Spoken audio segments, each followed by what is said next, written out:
Somalia, a nation on the Horn of Africa, boasts a rich history and vibrant culture. However, it has long been plagued by political instability and conflict. The country's struggles can be traced back to a turbulent past. Dictatorship, civil war, and famine have left their mark on Somali society. The scars of these events are still visible today. This turmoil created a void, a dangerous vacuum where extremism could take root. The lack of a stable government allowed militant groups to flourish. The collapse of the central government in 1991 plunged Somalia into chaos. The power vacuum led to widespread anarchy. Years of civil war followed. Warring factions tore the nation apart. The fighting was brutal, with many innocent lives lost. Basic services collapsed, people struggled to survive. Infrastructure crumbled, and access to essential resources became scarce. It was in this environment of lawlessness and despair that Al-Shabaab emerged. The group exploited the chaos, gaining power and influence. Despite these challenges, the resilience of the Somali people shines through. International aid and local efforts continue to work towards rebuilding the nation. There is hope for a brighter future as Somalia slowly but steadily moves towards stability and peace. Al-Shabaab, meaning the youth in Arabic, emerged in the early 2000s as a militant group with a radical agenda. Initially, it was part of the Islamic Courts Union, which sought to bring order to Somalia through Sharia law. It positioned itself as a defender of Islam against Somalia's fragile government and foreign influence, particularly from Western nations and neighboring countries. This stance attracted many who were disillusioned by the constant state of chaos and foreign intervention. The group capitalized on the widespread anger and frustration felt by many Somalis, who had endured years of civil war and instability. The lack of a stable government and the presence of foreign troops only fueled their resentment. They exploited the lack of basic services such as healthcare, education, and security, offering a distorted vision of order and justice. By providing these services, they gained the support of some local communities. This resonated with some, particularly those disillusioned by the government's failures and the dire living conditions. Many saw Al-Shabaab as a lesser evil compared to the corrupt and ineffective government. Al-Shabaab quickly gained notoriety for its brutality, employing extreme measures to enforce its rule and eliminate opposition. Their violent tactics were designed to instill fear and maintain control. Public executions, amputations, and stonings became common as they imposed their strict interpretation of Islamic law. These acts of violence were meant to serve as a deterrent to any form of dissent. They imposed a strict interpretation of Islamic law, terrorizing the population into submission. The constant surveillance and harsh punishments created an atmosphere of fear and compliance. Their tactics, however, served a strategic purpose. By instilling fear, they ensured compliance and discouraged dissent, making it easier to maintain their grip on power. They instilled fear, ensuring compliance and discouraging dissent.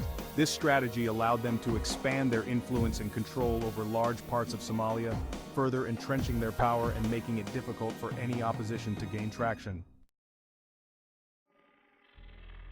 Al-Shabaab's reign of terror extended beyond brutal punishments. They targeted anyone deemed an enemy. Government officials, journalists, aid workers, and moderate Muslims all became targets. Their goal was to eliminate opposition and consolidate their control.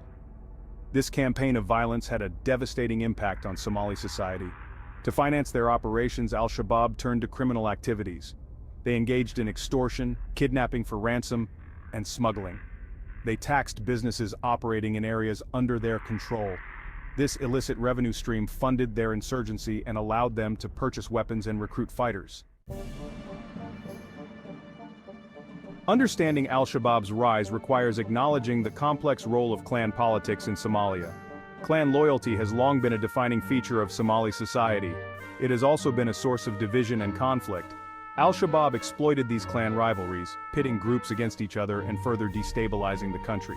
The Somali government's attempts to assert authority have often been hampered by clan dynamics. Reconciling traditional clan-based power structures with a modern, centralized government has proven incredibly challenging. This struggle has created opportunities for Al-Shabaab to exploit. Section 5. The World Takes Notice. Foreign Intervention in Somalia. The situation in Somalia has long been a point of concern for the international community. The rise of militant groups and the ongoing humanitarian crisis have drawn global attention.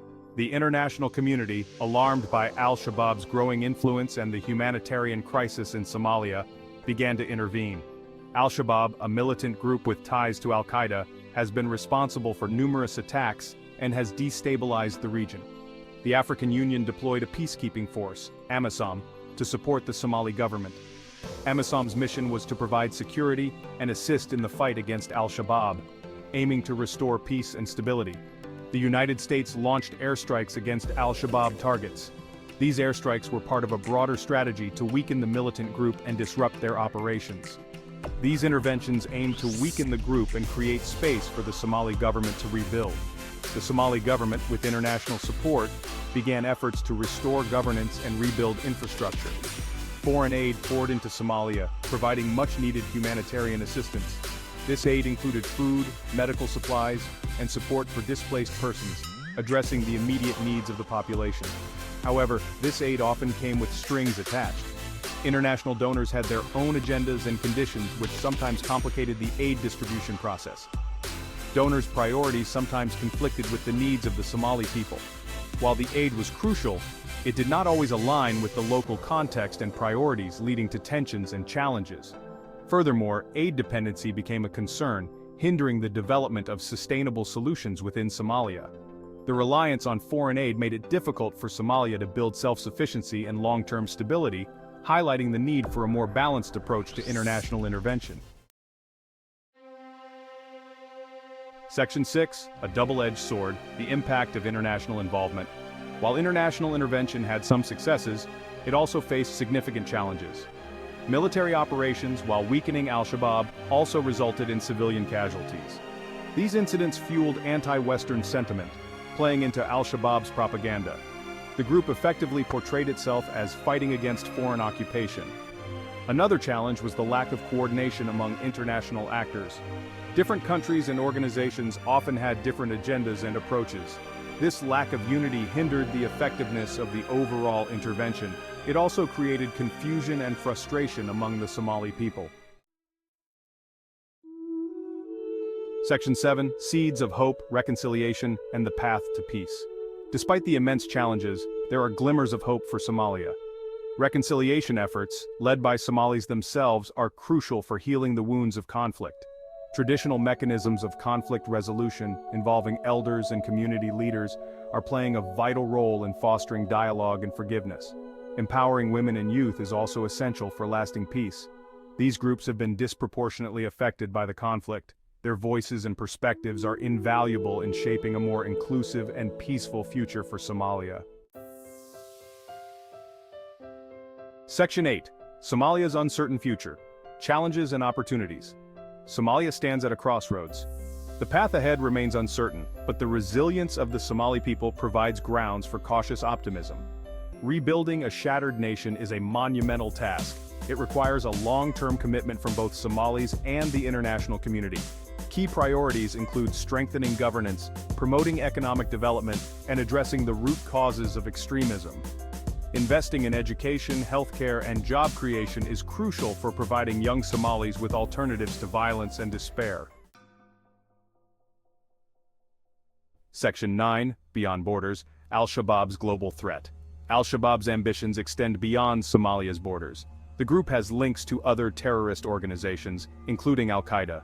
It has carried out attacks in neighboring countries, such as Kenya and Uganda. This highlights the regional and global threat posed by the group's ideology. Combating Al-Shabaab's transnational activities requires international cooperation. Sharing intelligence, coordinating security operations, and addressing the factors that make individuals vulnerable to recruitment are all essential components of an effective counter-terrorism strategy. Section 10, A Shared Responsibility, the world's role in Somalia's future.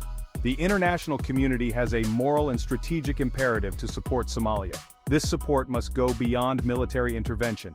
It requires a holistic approach that addresses the underlying political, social, and economic drivers of conflict.